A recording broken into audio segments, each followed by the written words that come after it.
நண்பர்கள் அனைவருக்கும் வணக்கம். இன்னைக்கு நம்ம அந்த வீடியோல PM கிசான் பயனாளர்களுக்கு முக்கியமான புதிய தகவல் ஒன்று வெளியாகி இருக்கு. சோ அதை பத்தி தான் இப்ப நம்ம பார்க்க போறோம். நாட்டின் வளர்ச்சிக்கும் வாழ்வாதாரத்திற்கும் முக்கிய பங்கு வகிப்பது விவசாயம். விவசாயத்தையும் விவசாயிகளையும் காப்பாற்றும் வகையில் மத்திய மற்றும் மாநில அரசுகள் பல வகையான திட்டங்களை செயல்படுத்தி வருகின்றன. அந்த வகையில் விவசாயிகளுடைய நலனுக்காக மத்திய அரசு செயல்படுத்தி வரும் திட்டம்தான் பிரதான் மந்திரி கிசான் சம்மன் நிதி திட்டம்.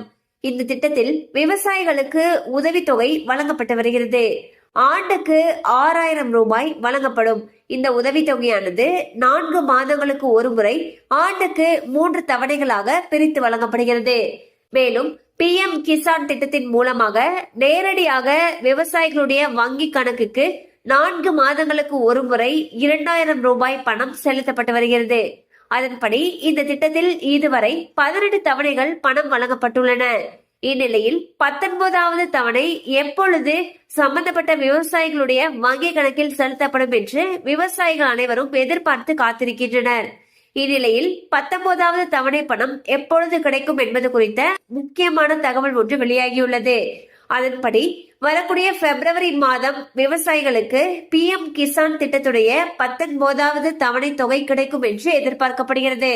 சோ வந்து பாத்தீங்கன்னா PM கிசான் திட்டத்துடைய 19வது தவணை தொகையானது வரக்கூடிய பிப்ரவரி மாதம் விவசாயிகளுடைய வங்கி கணக்கில் நேரடியாக வரவு வைக்கப்பட இருப்பதாக தகவல்கள் தெரிவிக்கின்றன. அது மட்டும் இல்லாம எந்தெந்த விவசாயிகள் அவங்களுடைய EKYC சரிபார்ப்ப முடிக்கலையோ அவங்க அவங்களுடைய EKYC சரிபார்ப்ப pmkisan.gov.in அப்படிங்கிற இணையதளத்துல பண்ணலாம். அல்லது அவங்களுக்கு அருகில் இருக்கக்கூடிய CMC மையங்களுக்கு சென்று பண்ணலாம்னு சொல்லியிருக்காங்க.